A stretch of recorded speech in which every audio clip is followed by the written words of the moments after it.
Hey, get him some WD-40. Baker needs WD-40 and a new cam for that chair. And believe it or not, guys, he posted today was James Baker's very first unboxing video. And Nice. We posted that up for our Patreon. It's always add new content, lots of things coming down the pipeline. We just got so much going on, guys. And of course, it's been announced Monster Fest 2 coming next year at the end of, well, it would be this weekend next year. Nice. And back in downtown Canton, Ohio. And guys, we're signed up. So we're going to be there. I'm sure there'll be some formal announcement coming. Seth asked me if we'd like to do another live show. And, according to Mike and according to Baker and everybody, our show was pretty well attended at the live session. So we were glad to be able to do that. But guys, we're not here to continue to listen to me bloviate. We're here to talk about the swamp apes. And when we last spoke, I asked you guys to gather some stories, but while you collect your thoughts, we'll talk about Mike. And Mike, your trips down to Florida in search of the skunk ape. One, why the hell would you want to go there, being so hot and humid and gross? And what did you find when you were down there? Well, the interesting thing is I usually go every year for a family trip, and then I met another YouTuber, Matt Larson from Central Florida Bigfoot, a couple years ago, and I'll turn back to that in a second. But also got some friends from Naked and Afraid. So my buddy Aaron Phillips had asked me to come down. I met through a knife show, and he knew I had an interest in Bigfoot, and we went down into a really interesting area near Apopka, Florida, and they kept hearing monkey sounds and stuff like that. So we went in by kayak a couple miles into a swamp area, and it really got to be an interesting location. The particular spot, the old shotgun shacks along the riverbank, and federal land on one side, state on the other, but these little shotgun shacks are basically family owned. And this one they use for a Boy Scout camp. So we went in, locked up in there at night, and it was an experience to go in and listen, and actually did a live from out there. But Aaron said they kept hearing monkey sounds. And up in that area, you got a lot of, the rhesus monkeys that were released there, the herpes monkeys. The peanut butter ones. Yeah. The herpes monkeys. The herpes monkeys. So, you'll see some of those videos of them jumping on kayaks and stuff like that. So, that was giving you herpes? You can catch them from those guys, yeah. If you get bit or something like that. So we went in, we spent an overnight in there, and it was kind of interesting going in by thermal. The only way in by kayak. The particular river is shut down at night. Got some little sounds here and there. Something kept throwing things at the side of the cabin, or something kept falling on the cabin. We can't say one way or another, but for 8 hours as we snored, something would hit.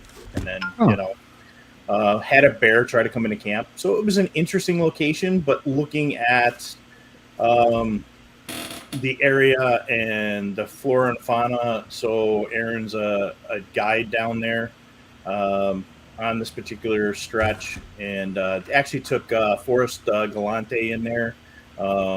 That's where, hey, Christy. Christy's my co-host. The area there, they filmed and did a lot of stuff on the wolf thing down there. So it was kind of interesting to go in. We really didn't get any monkey sounds on that one. But because I started doing that stuff, I, through my Instagram, met up with Matt Larson from Central Florida Bigfoot.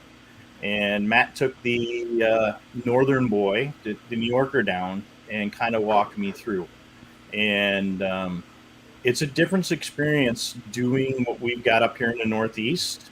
My area has been Western New York into Pennsylvania and Mass and Vermont. To go down there, and you have to worry about snakes more often. And, the foliage and the animal life and everything like that. So the experience of what you're picking up, the sounds you're picking up, and we've done 3 day, we've done a couple of days over the last 3 years. I try to get at least 1 day or 2 days out with Matt and whoever he's got down there from another channel. and talk gear and tech and see what we can come across. So it's been an interesting run on that. So now you said you had something throwing rocks at the shack or whatnot. you know, I say it. You know, I can't confirm it one way or another. You know, you got some shadows around the GoPro, but again, going back out there and taking a look, you're in the middle of a swamp. I mean, could have been something else, you know, hitting it because we're mooring up. We didn't see it. It's the audio at night, you know. I snore, Aaron snores, something hits the side of the thing. Nothing. I snore, he snores, something else decided that, you know. So yeah, let's cut that out saying it's not a rock throw Definitive, in the sense of a right. rock throw, Right. you know, like I've had in the Adirondacks or something like that. But it was just kind of funny. It's like we snore, then something hit the side of the cabin. We snore, and it's you know, it's a good couple hours after we finally crashed.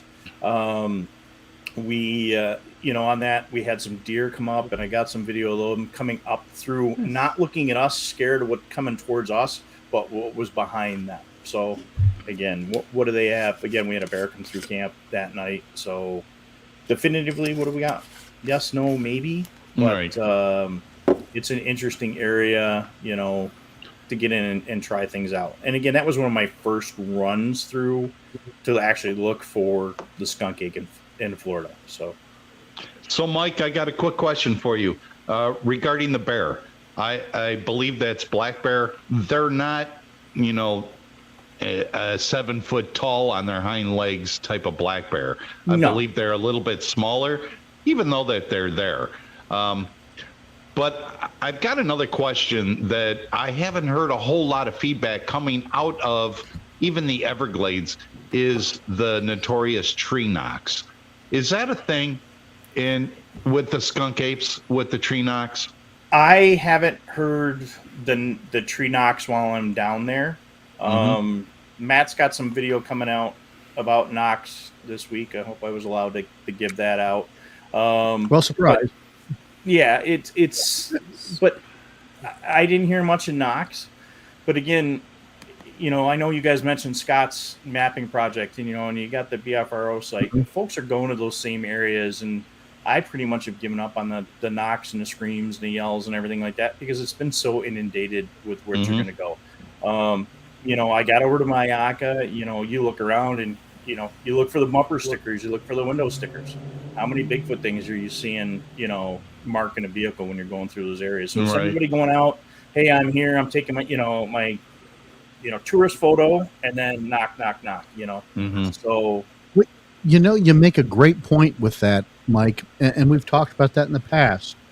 Going to these areas now, which tend to become oversaturated with the kind of pop cultural, the tchotchke, I don't know, cuteness of the skunk ape, and people that want to go out and go on skunk ape hunts, it kind of dilutes the area for us to be able to go out and do actual scientific research, because it's so contaminated.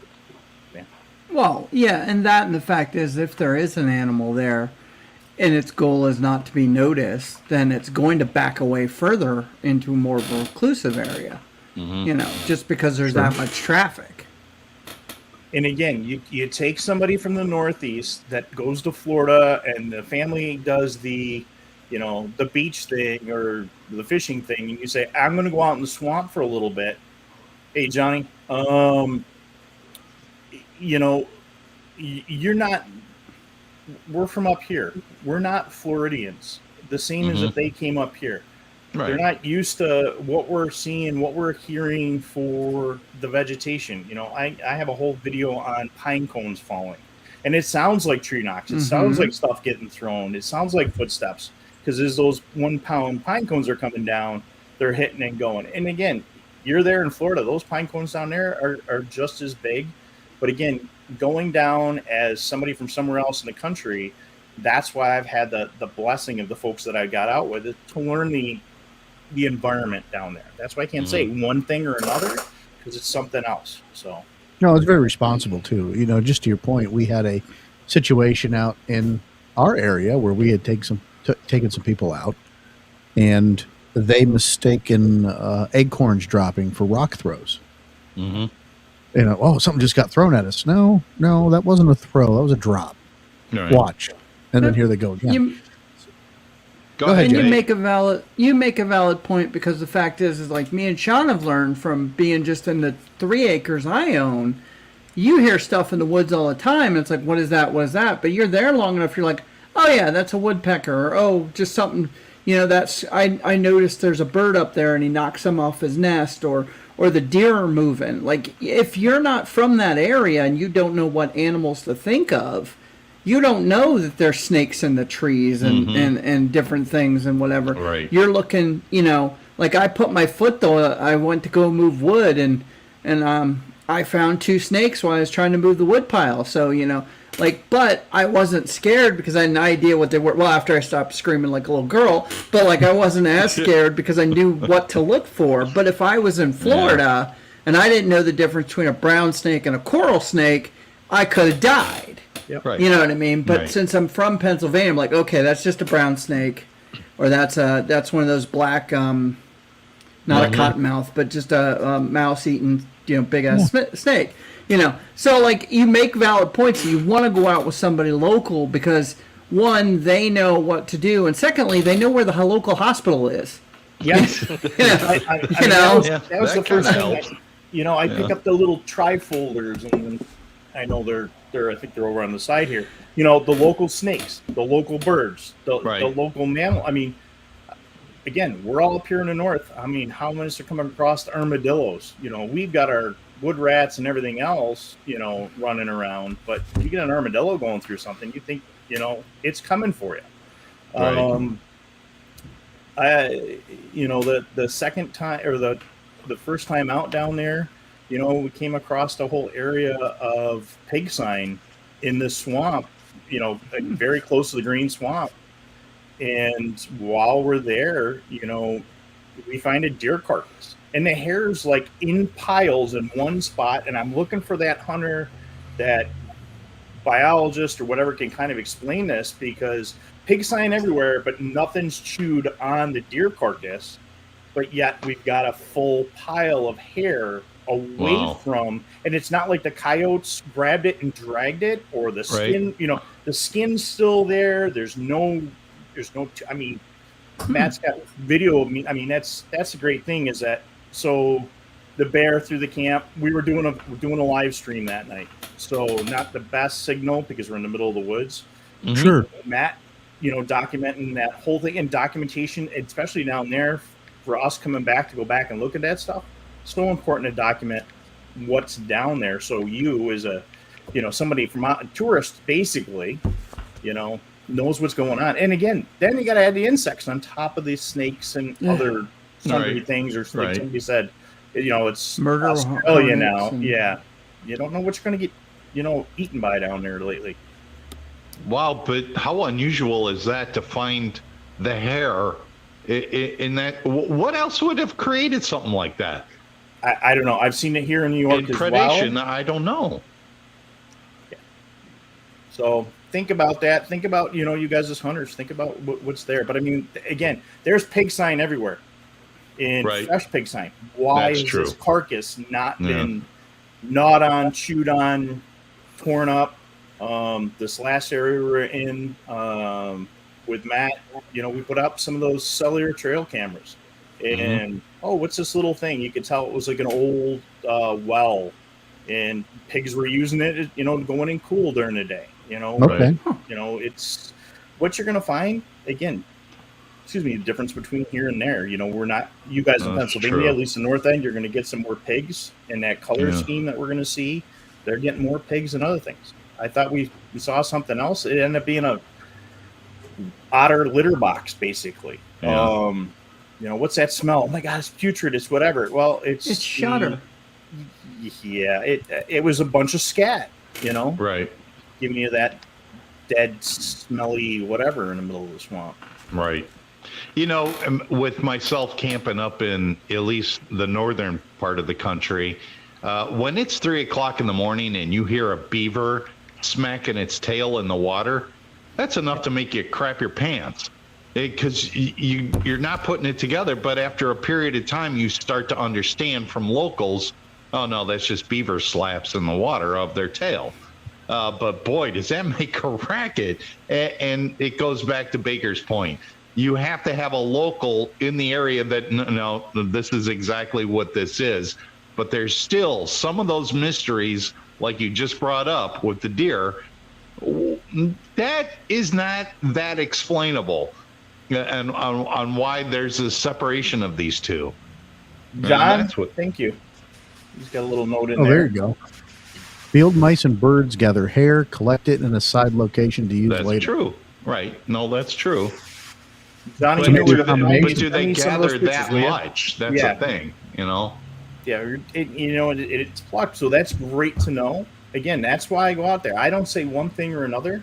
It's documentation of what we're going to find out there. And, okay, so what do we have in that area? But it's just weird that particular carcass wasn't fed on. Mm-hmm. And I'm not saying one way or another, but this is great. I'm going to, when we get off tonight, I'm going to go digging on the field mouse thing because I don't think it was birds per se, but, I will say for one thing. It matters what part of year it is, too. Yeah, because that's birds true. and mice collect for the winter. And in Florida, a lot of the birds... Here, yes, as much, but for a lot of birds in Florida and whatever, that's their summer, winter, spring spot. Right. They don't go down south, But here, the animals have to prep for winter, And I will say for, my expeditions to Florida for the half a dozen times that I've been there, I've noticed when there is a carcass, whether it's in a remote area, it doesn't take very long for the vultures to get to that carcass. Yep.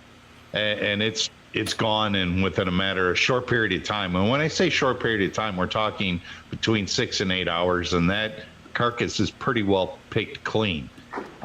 So for something to not have been predicated upon yet, that's kind of fascinating too, unless it just need a little bit more time for that scent to carry to other wildlife that, predate on those dead carcasses. I don't know, but boy, I saw a lot of that in Florida.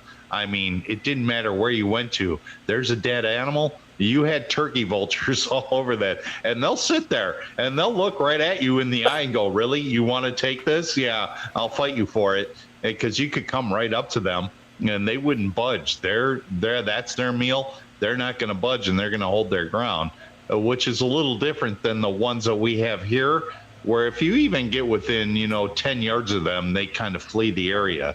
But I noticed in Florida, no, they stand their ground. They're like, they throw if they had a middle finger, they would throw it up at you. It's like the one thing I found too. One thing I found too is that in Florida, we're talking about higher temperatures, higher humidity. So the microbes that are digesting internally, they're thriving in that environment. So it's going to be odd to find a whole carcass. Now obviously the inside is being eaten, by these microbes. But again, comparing it to up here, we don't have that 80 degrees with 90% humidity, which is really prevalent to make this bacteria and these other microbes eat away at the corners. Oh, that's a good point, man. That's a very good point. Plus, you got gators and you got stank. Yeah, basically the thing's going to stink quicker. Well, but it's going to stink quicker at that degrees than it would be up. I've seen we've drove by deer, and the next day I went to work and the same deer's there, and unless PennDOT picks that sucker up, he's going to be there till the end of the week. Right. We got bloaters. We got bloaters along the road. And to circle back never to the eat beef jerky off your boss's desk. Ew. To circle back to the beaver thing, you're going to end up with gator slaps and stuff at night. So I had the pleasure this last time going down, and I bought a new thermal camera before I went down and got to meet with my sales guy. So he actually took me out to the glades near the Skunk Ape HQ, where we could shoot for miles with this minor little tank here.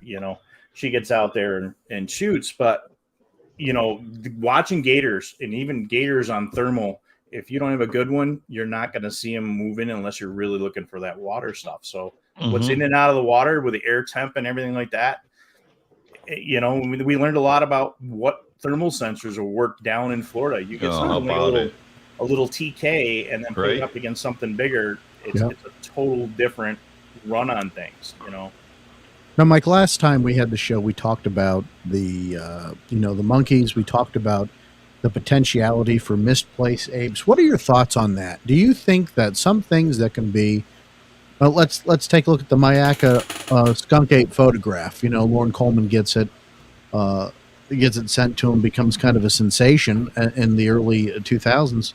What do you think? Is it possible in your mind that some of these skunk ape sightings are nothing more than a misplaced ape? I think you guys really hit. I really enjoyed that last episode, Sean. I sent you a message right after. Yeah, I mean, you guys hit it on the head. You have all these different groups that were there, all the private ownership, the 80s drug stuff that was going on. You guys went to pirates, at this time frame. Well, the crappy zoos. I mean, that whole thing. I mean, where's this? A lot of these things are coming out of. What did somebody do? Up here we have people that were getting the hybrid wolves and stuff like that, right, and letting those loose. So if you've spent any time close to some of the larger primates, even the little ones, if they're angry, you're not going to keep them around the house. No, not when they rip your face off. No, no. I mean, or guys on bath salts. But it really gives a good point that you guys brought up. That were these, I wouldn't say domesticated, but pets that were released because they got too big. The old alligator in the sewer thing. Even though we're talking Florida on that thing, but that made a really good point. And here we talk about the herpes apes or the monkeys. There, you've got a colony. Yeah, you got a colony of these primates that are out there. That again, what were they there? There's the old stories, all the movies and stuff that were shot. What happened to those things when you get done filming? Right. Yeah. No, that's true. And Mike, to go back to what we did in the last show, I just threw up the point, and I don't want to make it about me, but it does not have to be one thing. No, it doesn't. It could be a variety of different creatures that are out there that are primate or a Bigfoot type related creature. I think that's very possible. Yeah, and again, we get, I talk a lot about going back to those original stories. I know you guys do. I mean, you guys are one of the first podcasts. I mean, a lot of my ideas came from you older guys that have been around for a while. I mean, there's the possibility on both sides of the house, and there's Matt now. It's just what we can get is just, it's there. There's so many possibilities. And again, I'm not full-time researching down there. I got down there, I had Aaron to take me out twice up in his area. Matt's taken me out 3 times with a couple other guys down there, some that don't want to be out in the public eye. And then we got on Scott's, Bigfoot mapping project app and literally, hey, can we drive here? Can we drive there? And see where these sightings are. I've got a guy I work with says back in the 70s, he was riding rodeo and he's crossing, Tamiami Trail and he hit a Shetland pony, he says, which I find ironic because if you watch Seth's whole thing on Alaska, not the last one, but the first one there, one of the witnesses says, we saw what we thought was a Shetland. I mean, literally, I thought I was talking to that guy. And I happened to talk to this gentleman the other day. And he says, here, the locals show up with a pickup truck and they've got the mob, with the pitchforks and the lights and shotguns. And they're like, where's the ape? Where's the skunk ape? What are you talking about? We're sorry we hit your Shetland pony. No. Where's the skunk ape? And then Highway Patrol shows up and says, hey, this is out here, but that go back in 70s. And there were a lot of sightings in that area. And when you ask this guy, he's like, hey, what's going on? It's like, I don't know, man. What's in that area? What's that history? But again, we're not down there all the time. So we got to go with what we can get from the locals or whatever. Again, it's like being a tourist sometimes. So. True. Oh, pretty fascinating. I'm reading the comments that are coming in. Thanks, Sean, for posting those. Well, this one says, "Hey guys, I'd say with the descriptions that differ so much, there's so many races. It's remarkable, and we really don't know. I don't know about race or whatnot, but I think we definitely have different species of something. Because, like you said, Vance, and we talked about this ad nauseum last show, so I won't drive a point home, but the regional variety of the sighting reports also that you get from Fouke, Arkansas, and you get from Louisiana, and in the southern states. If you guys remember the old GCBRO website, Gulf Coast Bigfoot Research Organization, a lot of stories. And one of the things that I always found a little bit more remarkable than in some of the areas was the aggressiveness of these skunk apes. And as we move on here in a little bit, after we take our break, just fixing Henry there. Sorry for the delay. Welcome back, Henry. Is that some of these reports that we get are my favorite is the one from Georgia, where the hunter's in the tree stand and he sees this ape lunge onto this pig and breaks this pig's neck, right, and just throws it over his shoulders and drives off. And the guy describes this thing as making eye contact with him, right, and it scared the shit out of this man to the point but where he's he just didn't going want to be about doing his business. This is its nature, and I'm just going to go about doing my business. Yeah, that would be terrifying to see that. Absolutely. It's like, what? This is our real world right now? Oh, that's crazy. Well, and that's the world we're living. But folks, we are going to take a quick break here. It's that time. We're going to take a moment for the Bigfoot bullhorn. We'll be back right after this. News team, assemble!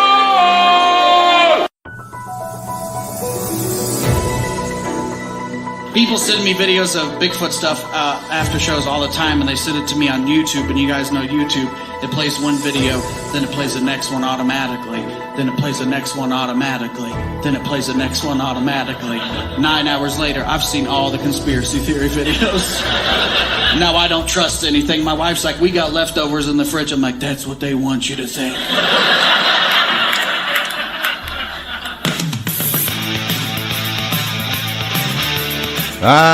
Yes, and a happy 4th of July week to you on this Monday night, Declaration of Independence signing eve. May your firecracker not be insulted with that racial slur. So it is skunk ape time, so here's a brief PBS interview with Dave Shealy from the Big Cypress in the Everglades of Florida. And yes, technically, he is a Florida man. People hear about the Bigfoot. People know about the Bigfoot. But not a lot of people know about skunk apes. The skunk apes that we have here in the Everglades are different. My name is Dave Shealy. I'm the lead researcher at Skunk Ape Research Headquarters in Ochopee, Florida. Growing up here in the Everglades was wonderful. It was a wild and free country. They call it the last frontier. I don't know if that's true or not, but for me as a kid it was. When I was 10 years old, I saw what other people, older people, had described to me as being a skunk ape, an animal about 7 feet tall. It just never ended. I've just always wanted to find out more about what I saw. In my years of research here in the Big Cypress, I've had 4 separate occasions where I've spotted skunk apes in the wild. We have had a lot of sightings reported at the research headquarters. Some years are slower than others, but one year we had over 250 sightings reported. Seeing a skunk ape is an unbelievable experience, just simply because the time involved in putting yourself in a position where you can get a photograph or get a view for a minute. It just kind of leaves you speechless. And, you wish you had more people. You could say, there it is.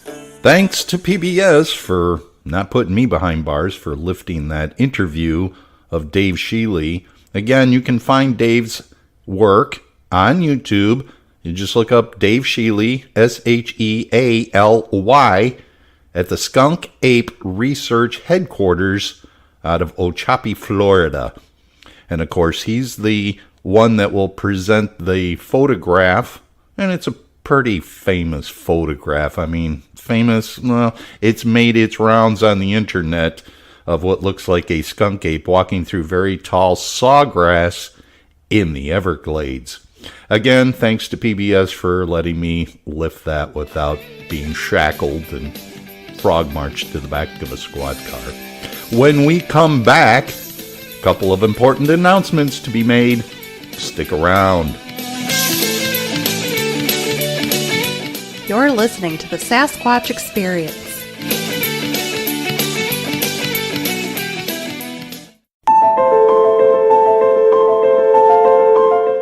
Got knockers?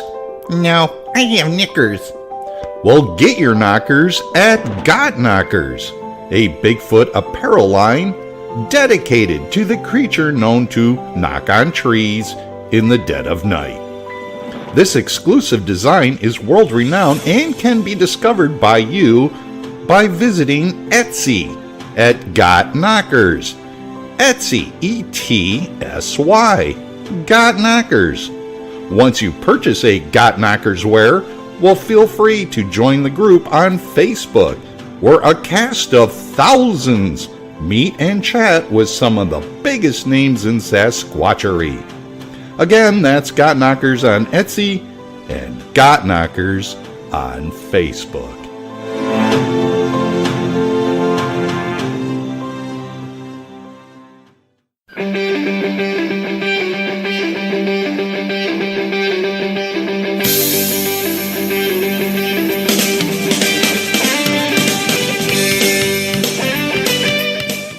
All right, a couple of important announcements to make. First off, I am adopting.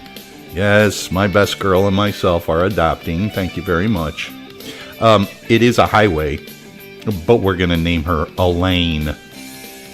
Mercer Lawrence County chapter of the Pennsylvania Bigfoot Project will have a meet and greet at Ryder's Restaurant. That's RYDER''S restaurant in New Wilmington, Pennsylvania, on Thursday, August 24th of this year.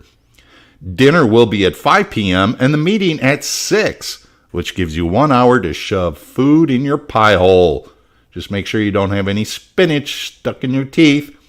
This event is open to everyone. The regional lead, Ben Duckett, will be there. Thanks again for listening to this edition of the Bigfoot Bullhorn exclusively on the Sasquatch Experience. And until next time, keep your toes in the mud. Well, thanks, Vance. My toes are quite firmly planted in the mud, as you're required.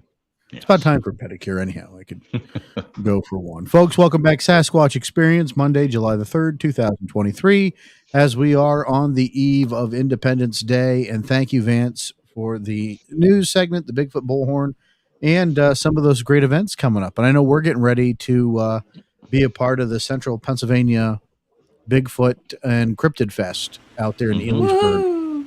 I'll be speaking. James Baker will be with me. Matt Arner will be speaking. I will. You're getting 3 for the price of 2, actually, because Baker always ends up doing one of these presentations with me. And then, of course, in October, I'll be doing the Albatwitch Festival in Columbia, Pennsylvania, which I'm really excited about. It's a great festival. They've been doing it for a very long time. Rick Fisher asked me to be a part of it several times, but this is the first time I could actually fit it into the calendar. So it's going to be a great time. Now, enough of the shameless promotion. Back to what folks came to listen to tonight, and that's more about these damn stinky swamp apes, gentlemen. Right. And I know they've had enough of me talking. Mr. Arner, Mr. May, who keeps popping in and out of here like a gopher. Yes. Baker, what do you guys got? What's on your mind with the stinky skunk ape? Well, I want to thank. Go ahead. No, go ahead. Paper, rock, scissors. I want to thank our guest for kind of, going with my theme from last week. Right. Was the fact is, that I believe a good portion of these undocumented apes, and they kind of call it a skunk ape, and I go with that of the cryptids just for the fact is that there's so much that caters to that there's so much that is so plausible. But I have to be careful because I don't want to do the one thing a lot of researchers do is I have a theory, let's fit the facts to the theory instead of seeing where the facts go to see what, whether it's against my theory or not. But I just feel with Florida and all the extra animals, that you say about, the rhesus monkeys, and the variety of other things. There's a lot of creatures down there that don't belong there, but yet they're piling up. Like I said earlier, kind of Florida's slowly turning into Australia with just being filled with animals that want to kill you. Right. And that whole area from Florida, Louisiana, that swamp area is just ripe for creatures that just want to be left alone and want to, become key, and they start to become, keystone species like the alligator and the crocodile. Well, Florida's alligators, yeah. But they're okay, but they're keystone species in most cases because they kind of dominate what everything else is around them. Now you've got the feral pigs, and you've got apes that aren't supposed to be there, are going to give you herpes. You got killer, what are they called, death hornets, and you got those big yellow spiders now, and snakes that aren't supposed to be there. So I mean, Florida's kind of packing up with animals that just want to take you out, and they're not indigenous to the area. That's true. But they're thriving because of the weather.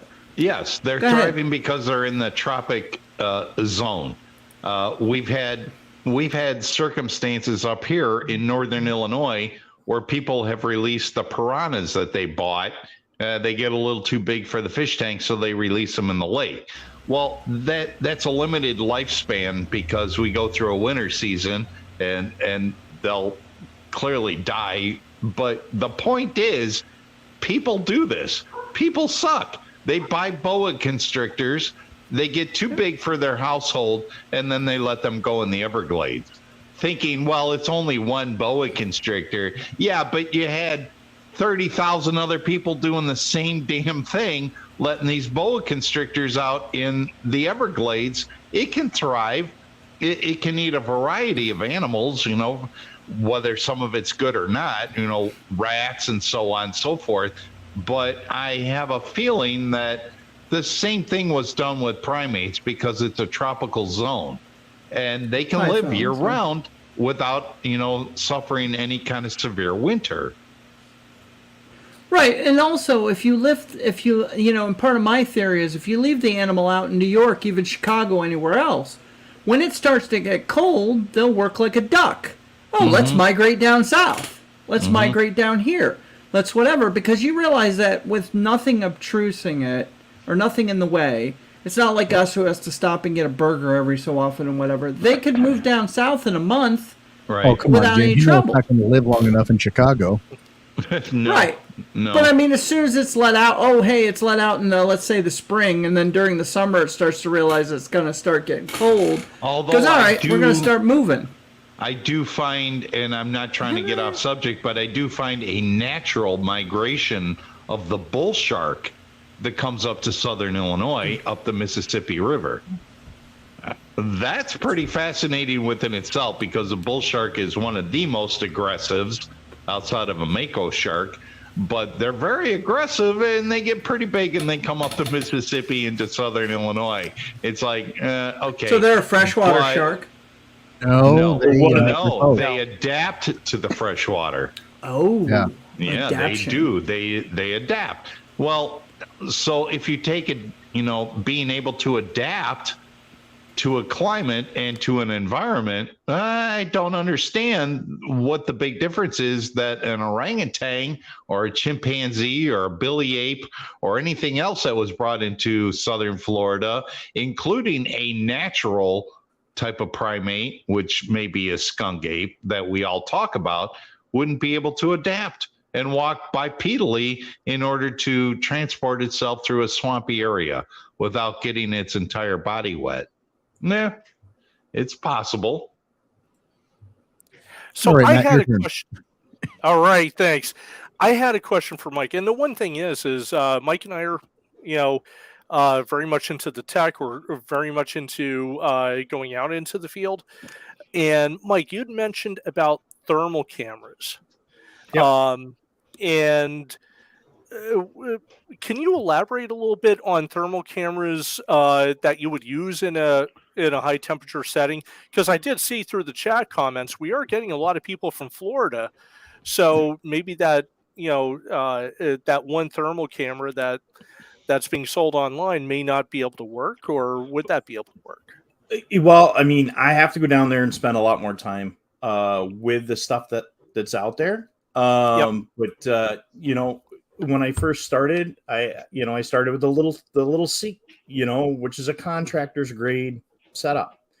Then I moved up to something a bigger sensor. I mean, you're going to run. And then this last time, we went out with the Monster, and again, the sensors and what they can pick up are going to be so much different. And again, this last time we were out with a little TK that Matt, who's in the chat, had, and he's like, "Oh, I think there's," and we've got, we were doing a live, and he's like, "Oh, there's something moving behind a tree."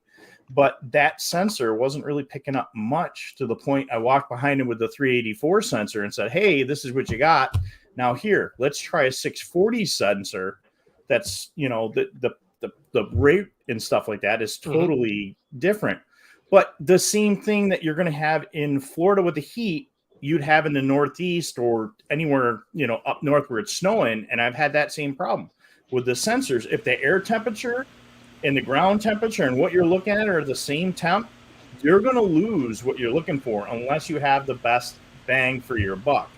That's the thing, is that how much you're putting into that sensor is going to play out. And again, I've had it happen in Florida. The first time I set the camera up, what you can use. Sometimes you'll see those guys use the different color palettes that give you a little different. But when you use a color palette and you got the rainbow bright and everything else like that, it's really cool for color, but you don't have definition. You use the black or the white hots, you've got more, setup. And again, it's not always going to happen, but you're going to get one day here or one day there that you're going to get that lockup where you've got trees and the ground and everything is all at that same temperature. I know Marie's out there quite a bit. You're there and it's going to hit. You're going to see things, but like I said, it's the same thing you'd have in the Northeast as you'd have down there sometimes if all your ambient temperatures are at the same. And it could be that one time a day that it's just there, running scopes or running an aerial setup on a drone. Again, it's the same thing. If it just happens to be all those cards are perfectly in a row to knock that house down, you're not going to get it. But again, spend a little more for the sensors you're going to get, so you get a little more definition. I guess that would be the best thing you're going to look at. So that's some great advice. Great advice, especially for people that are again are in the Florida people, even up here. It's spend that money, but it's worth it. It absolutely is worth it to get those readings. And that's it. Make yourself friends with somebody somewhere else in the country. We're friends with a lot of those folks that are over, in the OP, what they're doing on that coast, and at their parallel, what you guys are doing. It's Baker's train. Yeah, I mean, some of the fire department setups are nice for up close, but this particular bad boy, I can get a human-sized target at a half mile. I can get a heat signature at 2 miles. And there's 3 years difference between that sensor and this one here, which is about half the range. Or the little Right. seat that plugs in your phone. I mean, it just changed. And I apologize. They're starting the fireworks, of course, over here as well. So I don't know if the gun club down the street's going to start blowing things up again, like they love to this time of year. Ooh, gun club. Yeah, I kind of had a thought that I kind of think at some point here, because I've seen some footage already come from drones. I think maybe the drone footage is going to be probably the most prevalent capture in daytime. No, I'm not talking nighttime, but I think daytime capture from drones, because they're becoming so much more sophisticated in stability and clarity. I just got that gut feeling it may just come from a drone footage. I don't know. They still make noise. They make a but they're getting quieter. Now they've got a new blade design that's almost silent. That's the crazy thing. I'm looking at this new technology of a new blade design that's circular, and it's almost silent. And yet listen, they were also going to do this with the Falcon project that never took flight. I understand. No, I get it. That probably would have been more quiet, right? Using a dirigible design as opposed to a, rotating blade. They just make, I personally feel they just make a lot of noise at this point. Could that change? Absolutely. I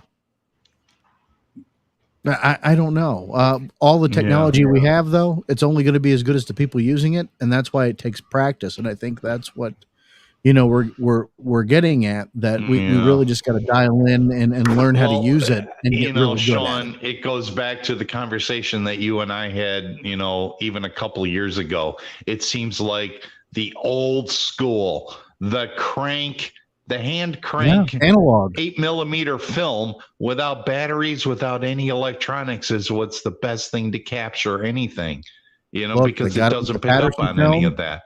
Right. They got it with the Sierra sounds. That was all analog equipment. Yep. Yeah. And maybe that's the way. I would love to try that. I would absolutely love to try to get my hands on the old equipment and just try it and see. Oh, Matthew, if he's down there, and Matt from Central Florida, Bigfoot, bought one of those old Kodaks. Supposedly the one that was used. Yeah, he's got one of those, and he's using one of those in the field right now. That's awesome. We're going to have to get him on the show. Yeah. Mike, we're going to have to use your connection to get him on the program here soon. He's got the 16, sorry, not the 8. But I went up and I got on Amazon and went and found one of the old recorders, find the old boom box from high school and use that. Right. Ron and Moorhead and I have had that talk about using that old stuff, not these new noise canceling, things that are out there. I have to agree, filtration may be taking something out that we're not getting, that the digital is filtering it out, that data we may need. That's the problem with not having the repetitive, consistent use, and someone paying attention to the differentiators between the digital and the analog. I don't know. Yeah. I also think the problem, sorry, I didn't mean to cut you off. No, go ahead. No. I also think the problem is, and this is something we've had discussion multiple times, is that it's how long is that camera out there? Like, when I first put my cameras out on my land, we didn't get anything but deer just going over to find out why I disturbed that tree. As the weeks went on, we got more animals because they forgot I had been messing with any of that. But I could always tell when Sean went over to change the camera parts, or we repositioned something or whatever, or wherever we were. Like when I grew my pumpkin seeds, when they noticed we put the fence up and I put the hay in and I put everything in and the pumpkin seeds and everything, and I put the fertilizer down, I had more deer sign that whole week because they were checking on why was he over there and why is that important? And a lot of times we talk about this research and you say, well, hey, I went up to a cabin in the woods. I was there 3 days and I got no camera sign or anything. Well, yeah, because that camera was only up there for 3 days. If you could have came back like 3 weeks later and not worried about the camera, because like my batteries on my camera last forever, and I think I have some of them up there 2 months before I, empty them. Okay, and I get all kinds of footage of all kinds of animals. But if I only went by a 3-day pop, I'd get nothing. Right. Now, Right. that's why I also feel about these whole drones and stuff.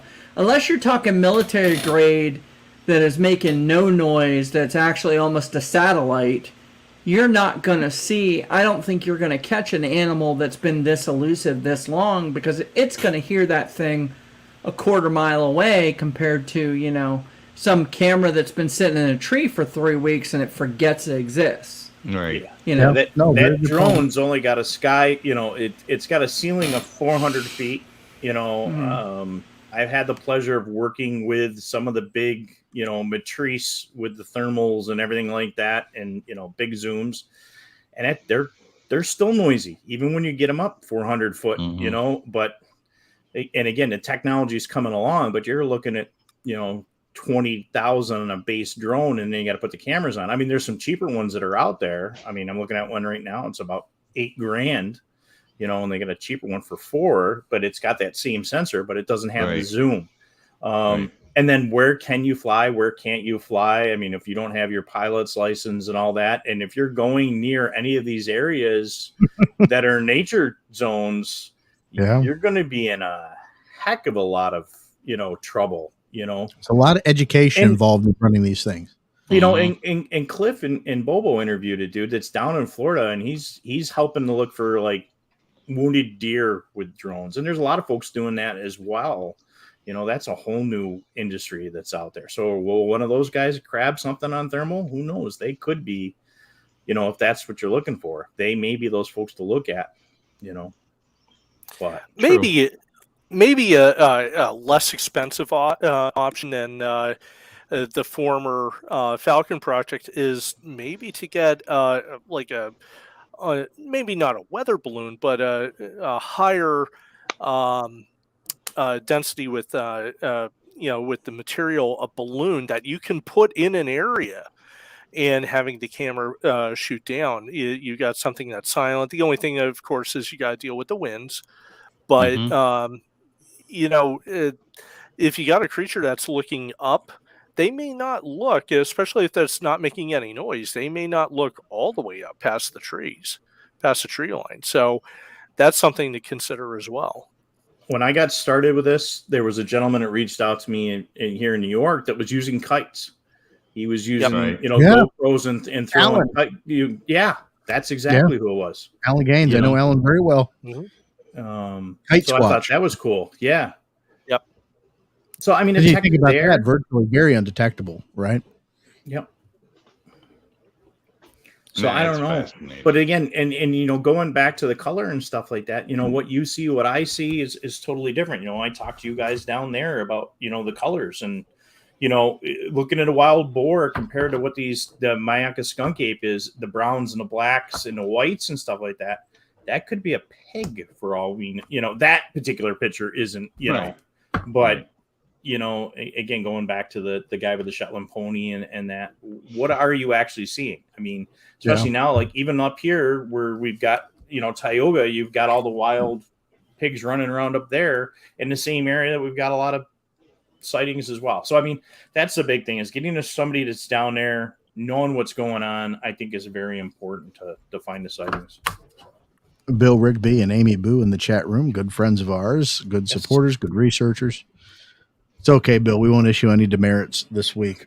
No, but the thing is, I love how we put these shows together and we start getting on a topic and we just start going through and start, discussing. I think the things that are very paramount to research, actual research techniques. I've said before, while struggling to find an identity for the show anymore, we're not going to be the guys that tell the scary stories. That's not really what we do. We tell the witness stories. We discuss technique. We discuss topics. That's what Sasquatch Experience is about. And, of course, occasionally we'll start, I don't know, maybe getting some stories on here. But this is the part that I enjoy, talking with researchers, people that get boots on the ground, out there doing actual research, that have information to bring back and share. And as we're discussing all these things tonight, an actual discussion on technology and its applications in the field, and drones, and people that actually specialize and use it on the day-to-day. As to quote a great man in entertainment, that's such good shit, and I love it. And it really is. And we do have to get the folks from Florida on, mid-Florida, with Marie. We met some folks, Baker, when we were at the Smoky Mountain Bigfoot Conference from Florida. That was fun. Interfaced with them, and like Mike says, network, folks. Get out there, make acquaintances and friends with people across the country, across the world, because this isn't just being seen in the United States; it's being seen in a lot of places globally. Right. You guys know I pushed that Merlin app. We talked about that when I was on with you guys. I mean, tonight Matt sent me some audio from Florida. I mean, hey, what do you got? But having the ability to use what we share here when we're out with those other folks. I mean, every time I come out with new tech, I'm trying to use it in Florida and try to use it in New York. I mean, substrates are different. I mean, there's just so much learning curve and it is educating us on what that Georgia to Louisiana, the Alabama, the swamps of Texas. It's not us. We're Northeast folks or Midwest. Well, Mike, I think, and you and I talked about this real briefly, and I'm just kind of bringing it full circle. Is we really have to be knowledgeable in everything, and a lot of different sciences, not just biology, but in geology and. There's a lot of applications of things, meteorology. There's a lot of applications of science that we need to use in our day-to-day while looking for this mystery primate or mystery animal creature, X, whatever you want to call it, some damn mystery beast. And before we go, I got to do one more thing, folks, a plug for the latest book that just came out that I've been excited for, The Phenomenal Sasquatch by Matt Pruitt. Folks, get yourself a copy on Amazon. $19.99, I believe, is what the going price is for it. I hit my nose on my microphone. It's a good book, written in a very great way. It may be, and no BS and no blowing smoke up someone's ass, may be the modern equivalent of perhaps Sasquatch the Apes Among Us. Nice. I don't know. I don't want to hype it up that much because I'm only a couple chapters in, but it's good stuff. So far, so good. And Henry's popping in and out of here quick. I wanted to get a sound, and he's gone again. I wanted to get more from Henry, but I don't know if that's possible tonight, folks. We're going to get Henry back on. Don't worry. Mike, thanks for coming on with us, man. It's a pleasure to have you. Thank you, Mike. Thank you, Mike. I hope I didn't derail everything. No, we'll have more. We'll have Skunk Apes, Swamp Apes Part 3. I produce it. I'll number them all. Swamp Apes. Until we drive this part home, and I think we tackle this subject. There's nothing wrong with multi-episode expeditions into this topic and an area that's got such a history that we really need to talk about. And the thing that just sparked my interest in it was the kind of resurgence and popularity of Florida, Florida skunk apes. Because it kind of ebbs and flows like everything else. Boggy Creek was the big thing there for a while. Then it became Florida, and why? And as we talked about Mike and we talked about Vance, James, and Matt, there was that point of time from that after post-World War II that it exploded. Right. And there's a reason it exploded. And I'll let you folks make that as you will. But just go back, listen to that episode, check this one out, and come back and talk to us some more. Guys, any final thoughts or parting words or social media plugs? Other than the fact that, you talk about the Boggy Creek Monster, could all be the same thing as to what's going on in Florida. Maybe. And I just give a double thumbs up to that because, there's a good possibility. And I'm excited to find out if we ever get an answer to that. Oh, fair enough. Fair enough. Mike, where can folks find more from you? You can find me at Where's My Sage on YouTube, Instagram, and Facebook, or Tactical Bigfoot Research on Instagram, Facebook, and YouTube. And thank you guys for letting me share to my channels tonight. And, like I said, I thoroughly enjoyed the first episode and listen all the time. So being part of the rest of this conversation has been awesome because I drove and went, wow. And then if anybody's in, Caledonia, New York on the 22nd of June, I will be doing a presentation over there with Joe, Bigfoot Atheist. We're going to talk about his witness sighting and how I do research with his witness sighting. So nice. So how we do stuff. So Turn out for that, folks. July, not June. Sorry, July. That's all right. It was like, is that next year? No. That we have trouble with long-term memory here. I'm that way too. Whitehall's September. I'll be there for that one too. Oh, there you go. I know cool. we're going somewhere Thanks, next month, and then this month, and then Mothman, and Yeah, we got a lot going on, James. I don't expect you to maintain that. I do that for us because it's a lot. Matt, what about you, buddy?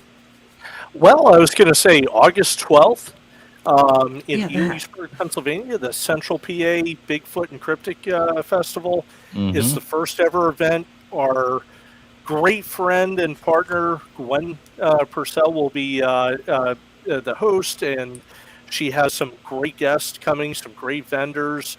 And you know what? You're right down the road from Knoebels. So the best amusement park for free.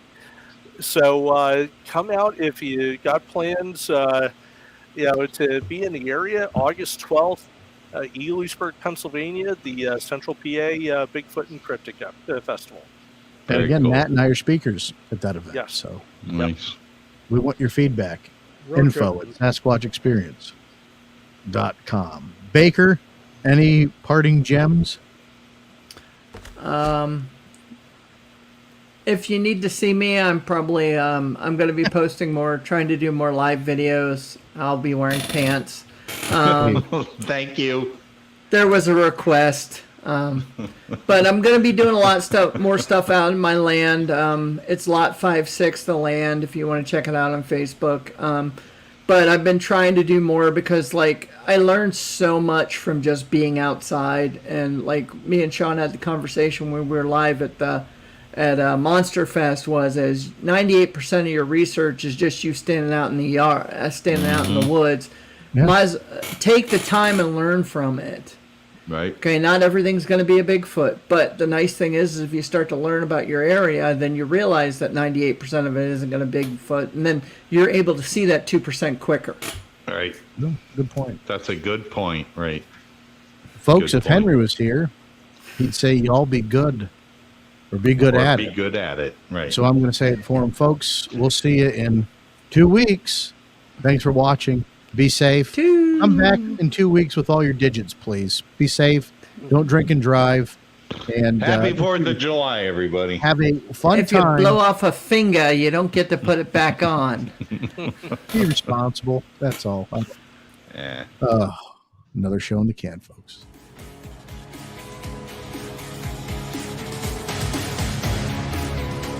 You've been listening to the Sasquatch Experience. Please rate and review wherever this podcast is consumed. To share your experience, visit us on Facebook or email us, squatchexperience@gmail.com. Keep on squatching.